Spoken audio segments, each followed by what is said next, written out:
Hey guys, imagine getting a girlfriend only to find out she was actually a prostitute hired by your family. That's the plot of the 2023 movie No Hard Feelings. So drop a like and let's get into the story.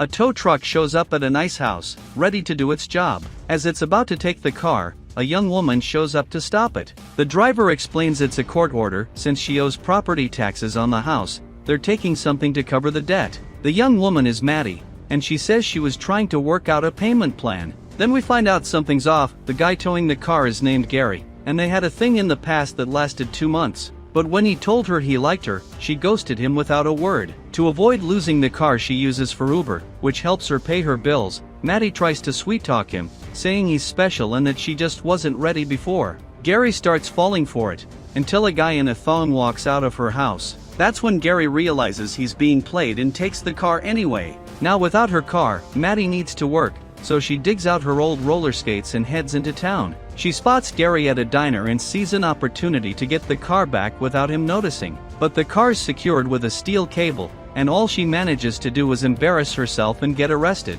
Frustrated, she says she can't accept losing a house that was already paid off just because of unpaid taxes. Her lawyer tries to sympathize, saying he's of Native American descent and knows exactly what it feels like to lose land that should already be yours. The area is getting more valuable, and rich people are buying houses at auction to build mansions. Maddie starts treating her wealthier customers poorly just because they're rich, but now that she doesn't have a car, she needs a second job or she won't even have money to survive. On Instagram, she finds what looks like an easy gig. She could earn a $60,000 car just by pretending to be a young guy's girlfriend and doing a few flirty favors. Sounds easy enough, especially since she already likes hooking up for free. Now imagine getting paid for it. Her friends think she's lowering herself, but hey, she's got nothing to lose and a car to gain. Maddie puts on her skates and heads to the job location. Turns out it's a huge mansion, so clearly this isn't just any family. The parents sit down with her and explain the deal. Their son is about to go off to college but is super introverted and spends all his time playing video games. He needs to experience life,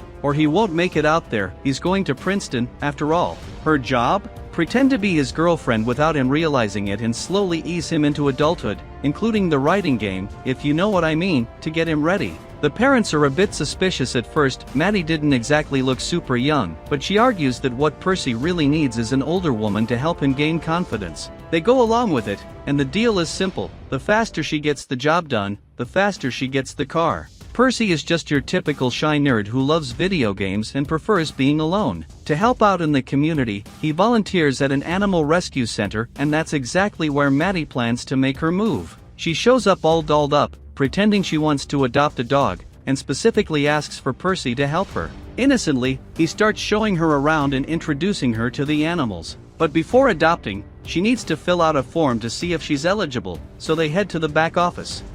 Yeah, boy. While Percy calmly starts filling out the paperwork, Maddie begins to lean in with that look and Percy starts getting nervous. Since his shift is almost over, he says he needs to leave, but Maddie insists on walking with him since they live nearby. Percy is clearly uncomfortable, but his address is written right there on his backpack. And here's where things really go off the rails. Maddie pulls up in a super sketchy van, while Percy's on his bike. She offers him a ride and tosses his things in the back. The whole thing was supposed to be sexy, but it ends up looking like a drive-by kidnapping. She drives him to her house, but Percy is ready and blasts her in the face with pepper spray. Maddie apologizes and says she genuinely liked him and just wanted to get to know him better, so they agree to try a proper date. Meanwhile, her face is totally wrecked from the pepper spray. Later, she tells her friends what happened, and they just say, honestly, opening a dating app would have been way less work. Percy heads to a sketchy bar in town, and as soon as he walks in, everyone starts staring. It's a hot day, and he's wearing a blazer with shorts, clearly out of place in that kind of crowd. One of Maddie's old flings shows up and starts talking to him, saying he met the love of his life. He shares that back when he and Maddie were messing around, he told her he liked her, and she just vanished. But now he's happy. The whole vibe gets awkward, so Maddie and Percy decide to leave. They head to the beach, but Percy's a rule follower, and there's a big closed sign posted. Maddie, on the other hand, wants to live a little. She strips down to skinny dip and invites Percy to join her in this wild little moment. It could have been his big shot, but suddenly, a group of drunk teens shows up and starts messing with them, threatening to steal their clothes.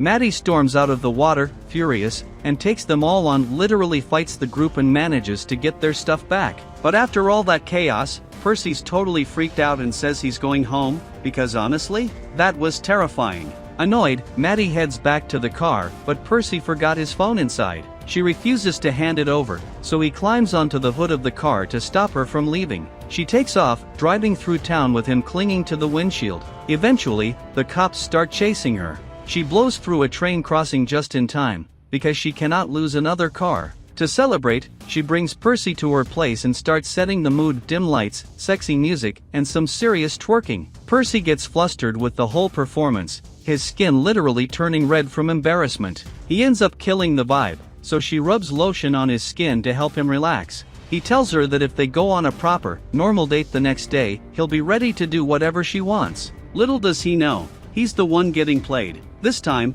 they actually manage to have a real date. They walk around town, talk about their lives, and Maddie opens up she never knew her dad because he left to buy cigarettes and never came back. Now she lives in the house her mom left behind, and since her mom was sick, she never even went to prom. While they're out walking, they bump into Percy's former babysitter, except it's not some sweet old lady. It's a super sketchy looking dude. Percy starts to put things together, something doesn't add up. Maddie is way too hot, too cool, and too forward for a guy like him, and he starts suspecting that she might be using him somehow. Things are looking up, and that night, they plan to have the prom they never got. Percy shows up in a limousine to pick Maddie up. It's a special night, after all. They head to a fancy restaurant, order the best food on the menu, and everything seems perfect. Maddie knows Percy plays the piano, but he's always been too shy to play for anyone. So she teases him. If he doesn't play, she's going to start doing something embarrassing right there in the restaurant. Pressured, Percy sits at the piano and completely stuns everyone by playing her favorite song. He's insanely talented, and Maddie is clearly falling for him. But then a girl shows up, a friend of Percy's who's also going to Princeton, and says there's going to be a big party that night to celebrate. Lots of craziness promised. Maddie starts to get jealous. Percy tells her there's no reason to freak out during school breaks, they can visit each other, it'll be fine. But Maddie isn't feeling it. For her, this was never supposed to be more than a job. Percy realizes she never wanted anything real, she just wanted to mess around. So he decides, fine. If that's how it is, he's going to live his life too. They both go to the graduation party, but Percy gets lost in the crowd, ready to just enjoy himself. Maddie goes after him, worried something might happen. When she shows up, everyone looks at her weird, she's clearly not one of the college kids. Someone tells her Percy's in a room getting ready to hook up, and in a panic, she busts down the door. Turns out Percy is totally out of it, he drank too much and took pain meds. It could have ended really badly, but she saves him just in time. The owner of the house tells her she's way too old to be there, and when Percy tries to defend her, he ends up punching the guy in the throat. So yeah, things somehow got even worse. They head back home, and on the way, Percy tells her he's finally ready to do it. But Maddie sees that he's drunk and doesn't want it to happen like this. They decide to wait until the next day. Percy wakes up the next morning in a great mood, like a new person. He says he's not going to college anymore because he wants to stay with Maddie. His parents freak out and start thinking Maddie's trying to scam them. They call her, saying that if he doesn't go to college, she won't get the car.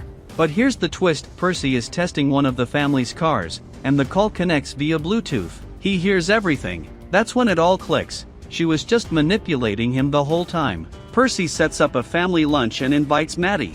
The vibe at the table is super awkward, his parents don't say a word. He asks them to talk things out while he steps out to take a phone call, but secretly, he's calling his friend to go smash the car Maddie was supposed to get.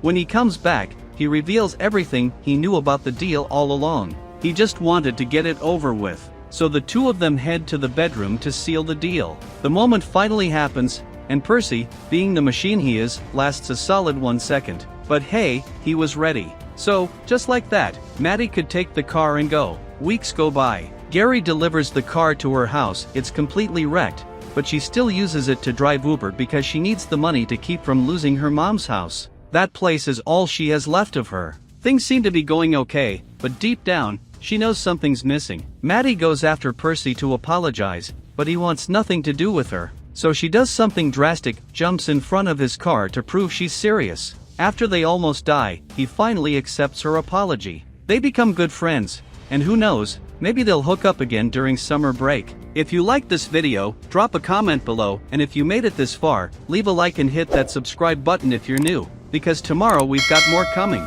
That's it for now, thanks for watching, and I'm out. Peace.